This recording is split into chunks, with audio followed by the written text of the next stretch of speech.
Chapter 18. The Surprise Reunion.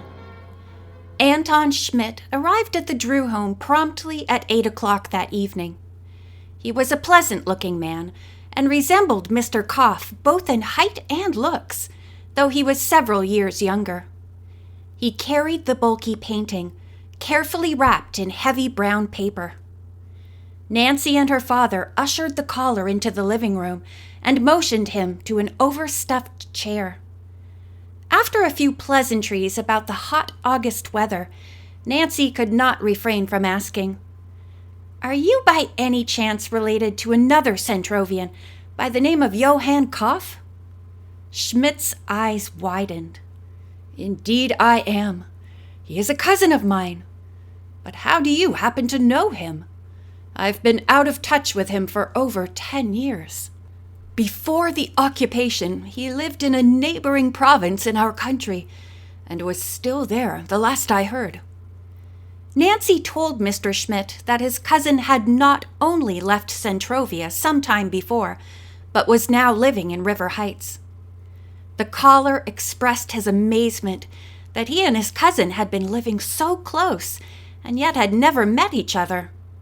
Agreeing, Nancy said, "If you would like to see Mr. Koff, I'll phone and ask him to come right over. He's living at the Claymore Hotel." "That would be a very great pleasure. Thank you." Nancy went into the hall and made the call.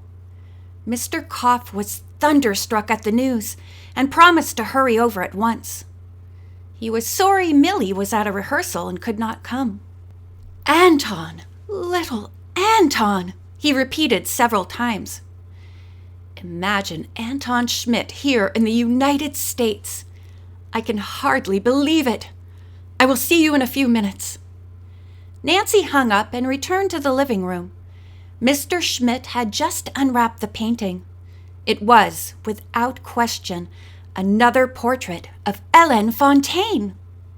"I bought this in a little gift shop out in the country," he explained. "The girl who modeled for it looks very much like Madame Provac, a famous Centrovian ballerina whom I saw perform many years ago, before the trouble started in our country. Then she and her family disappeared. I have never seen nor heard of her since." After a pause, the caller smiled and said to Nancy, "If I am not presuming too much, may I ask why you are searching for paintings of a ballet dancer?" "As I told you over the telephone, I like to solve mysteries," Nancy replied. "I am an amateur detective, and my father is a lawyer. We are working together on a case which involves the children of Madame Provac." "You know them? Where are they?" the caller asked excitedly. The young sleuth told Mr. Schmidt about Ellen and Henri's dancing school. Then she added that the Fontaines, as they now called themselves, after receiving a warning note to leave River Heights, had gone away. Nancy said she did not know where they were at present, but she was trying to find them. "The girl in this painting," Nancy went on, "is the daughter of the famous dancer you knew. Her mother and father passed away some years ago in France. Hélène and her brother Henri fled to this country when threatened by a note similar to the one they received here." Mr. Schmidt's brow furrowed, and after several seconds' thought, he said, "This painting is unsigned. Have you any idea who the artist is? It is very important that I find out." "You have no idea?" Nancy countered, looking at her father to see whether she should answer the question. Their caller said he had no idea, and as Mr. Drew gave his daughter a go-ahead signal, she said, "Henri painted the picture." Hearing this, the caller gasped. Then he said, "You will remember I mentioned over the telephone, Miss Drew, that there is a strange story in connection with the painting. This is it. As I told you, I am an amateur artist and naturally know about various techniques of painting. In examining this portrait closely, I discovered that 2 valuable gems had been hidden in the pigment that forms the ruffles of the ballet skirt. I was about to go to the police with my find when I happened to see your ad in the Gazette." Nancy and her father exchanged glances. Each was thinking how careless the smugglers were not to have removed all the gems. "When I read your ad," Mr. Schmidt continued, "I thought I would see what you knew about the painting before going to the police." "Your find," said Mr. Drew, "confirms a suspicion of ours that jewels were smuggled into this country from France by this method." Mr. Schmidt jumped excitedly from his chair. "This may explain a great theft of gems stolen from the group which is handling the Centrovian underground movement." Nancy and her father instantly thought of the jewels carried to France by the Provaks 8 years before. Had some of these been stolen? "When was the theft?" Nancy asked. "About 2 years ago," Mr. Schmidt answered. "Didn't the Provak children ever tell you about the jewels which were spirited out of Centrovia to help the underground movement?" Nancy and her father admitted that they had been told the story. "Naturally," said Mr. Schmidt. "When I saw the diamonds in the painting and the woman I thought was the model, I felt it was more than coincidence." "I'm afraid I don't quite understand what you mean," said Nancy. Mr. Schmidt explained that the Provaks had had spotless reputations, so far as he knew. Life might have become so hard for the brother and sister, however, that they had resorted to thievery of the last of the jewels their parents had turned over to the Centrovian underground and smuggled them to the United States. "But it is hard for me to bring myself to believe this." Mr. Schmidt sighed. "The Provaks were such good people." "Oh, I'm sure Hélène and Henri are honest," said Nancy.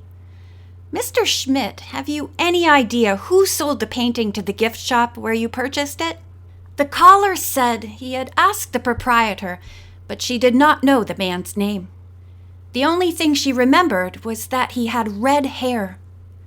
No doubt he was the same man who had sold the other paintings, Nancy thought. The conversation was interrupted at this point by the arrival of Mr. Koff. After a quick good evening to Mr. Drew and his daughter, the Centrovian rushed across the room and clasped Anton Schmidt in his arms. "Anton! Johann!" Tears sprang to the cousins' eyes as they reminisced for a few minutes. Finally, Mr. Koff turned to the Drews and said, "You must think we are very emotional, but this is a very happy occasion." The Drews smiled understandingly. Then the story of the painting and Schmidt's suspicion about it in connection with the Fontaines was relayed to his cousin. "Oh, this does look very bad for Hélène and Henri," Mr. Koff agreed. "It was for such things as this that I was so worried about my lost briefcase." Quickly he explained the loss to his cousin and added, "I am afraid that letters in it which mention the stolen jewels have fallen into the thieves' hands.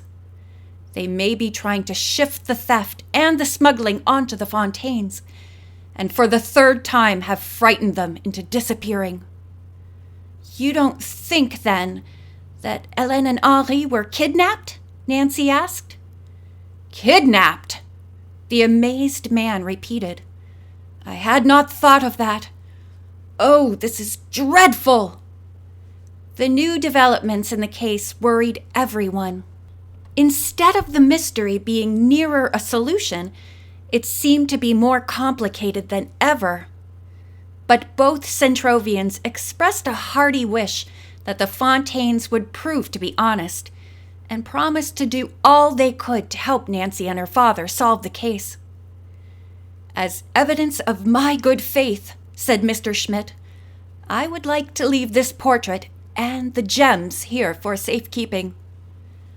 Although the Drews knew that this might involve them even more deeply in the baffling situation, They agreed to be custodians of the articles.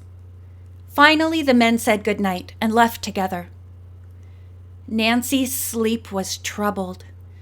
She awoke early the next day and went downstairs. Hannah was there before her, and Nancy helped her prepare breakfast. Just before 8 o'clock, Mr. Drew came down to eat, then arose to leave for his office.